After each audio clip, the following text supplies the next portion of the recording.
Well, hello there, folks, and a very warm welcome back to What's for Tea. And it's lovely to see you all again, and I hope you've had a fab week. And thanks for popping over just to check out this very easy but absolutely delicious chocolate party cake. This is a great one for getting the kids involved in it. It's just so messy and gooey, but really easy to do. It's a wee bit longer because there are 3 stages. So you've got the cake, the syrup, and then obviously the chocolate ganache. So for the cake, we've got some eggs, flour, sugar. I've got some unsalted butter there as well. I've also got a wee drop of milk, some salt, and then baking powder, and also bicarbonate of soda just for a nice bit of lift.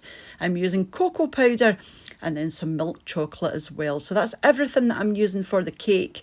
This was the cocoa powder that I used, and the chocolate I used were milk chocolate buttons and dark milk buttons. For the syrup that you're going to put on top of the sponge just to make it extra moist and velvety, we've got some sugar. I'm using a cinnamon stick. If you don't have one of these, you can just use half a teaspoon of ground cinnamon, some water, and some optional brandy. And then for the ganache topping, very, very simple. It's just chocolate and cream. So I've got some dark chocolate, the double cream, and some milk chocolate as well, just so that it's not too dark and bitter. This is the tin that I'm using here. This is a 30 by 20 centimetre tin, and I've just greased this with butter and lined it with baking paper. So go over to your cooker and we're going to get things started. So into a pan, put your medium heat on, put your caster sugar in along with the cinnamon stick or the ground cinnamon depending on what you're using. I'm using brandy, but if you don't want to use brandy, just leave this out completely. But the alcohol does burn off, so you're not going to have any, you're not going to get drunk off of this. And then your water. And you want to give this a good stir just to dissolve your sugar. Pop this onto a boil, then reduce it to a simmer, and you want to let this simmer for between 5 and 8 minutes, and it will go slightly syrupy. And just pop that to the side and let that cool until you do everything else. So this is my salted butter. I'm going to put this into a jug, just melt this in the microwave. Again, we're just going to set this to the side to cool for later. And then some of your milk chocolate you're going to put into your cake batter. So you want to chop this into small pieces, and again, just set this to the side. Now we're going to get the cake batter done. So I'm using my stand mix just because it's a lot easier, but you can use a hand whisk or do it by hand if you prefer. Put your eggs in and just let these get nicely mixed together, and then we're going to add the caster sugar just in stages. Don't throw it all in at the one time.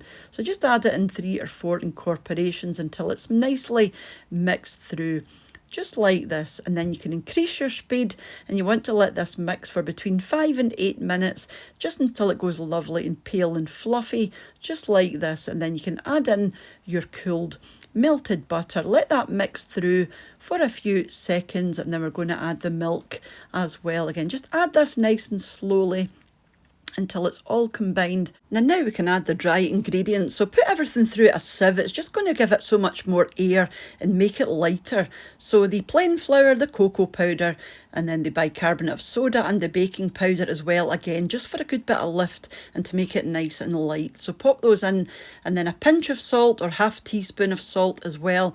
And then just shake your sieve to make sure everything is lump free. If there's any wee lumps, just push them through.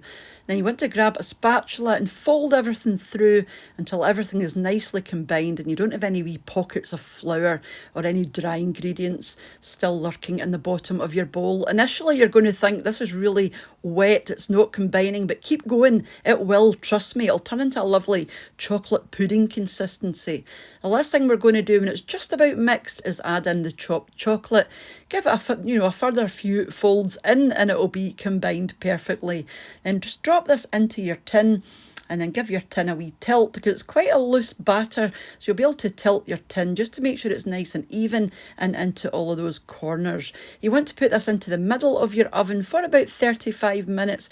Those are your temperatures there, just until you put a knife or a skewer into the centre of your cake and it comes out dry, and you will know that it's cooked all the way through. Don't worry if you've got a wee crack or something in the top of your cake, because we're going to cover this with ganache anyway and you're not going to see this. My oven is terrible, so yeah, this was fine. So then all you have to do now is poke holes in the top of your cake so that when you put your syrup on, it gets into all those wee holes and it'll make it lovely and velvety and ever so moist. So just make sure you've got a nice even layer of your syrup on the top. Just keep going until it's all used up, and you want to set this to the side to cool completely. Once it's just about cool, you can put your chocolate into a jug with some nearly boiling cream. I just heat this in the microwave. You can do it in the stove top if you like.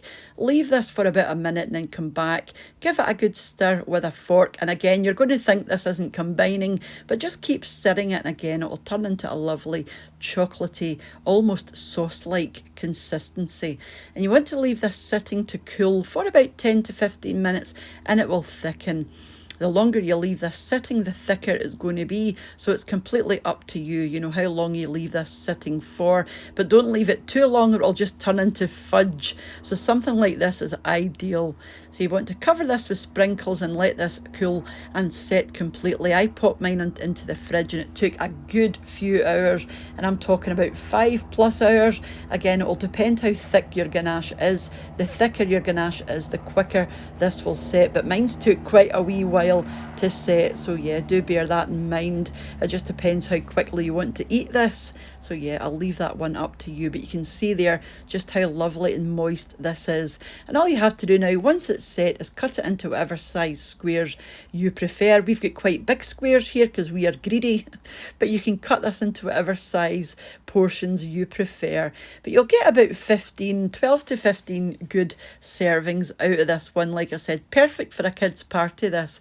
And don't worry about the brandy. Like I said, the alcohol does evaporate as it's boiling away in the pan, but leave that out completely if you don't like the taste of brandy. But honestly, you can't taste it at all if I'm being honest. So do let me know if you're planning on giving this one a go. Like I said, super easy to make. It does take a wee bit of time just because you're doing the sponge, you're doing the syrup, and obviously the chocolate ganache on the top, but well worth doing in my opinion. I didn't actually try this, but Mr. What's for Tea assures me it was lovely, and it's not overly sweet either.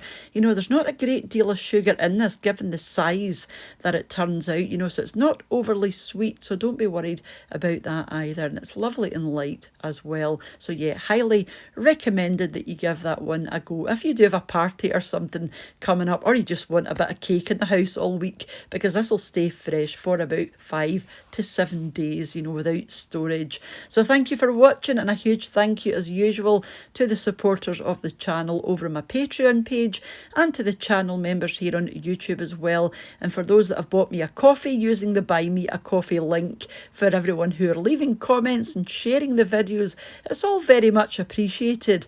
And I will catch up with you during the week for another wee video back here on What's for Tea. So until I see you next, take care and bye for now. Bye now.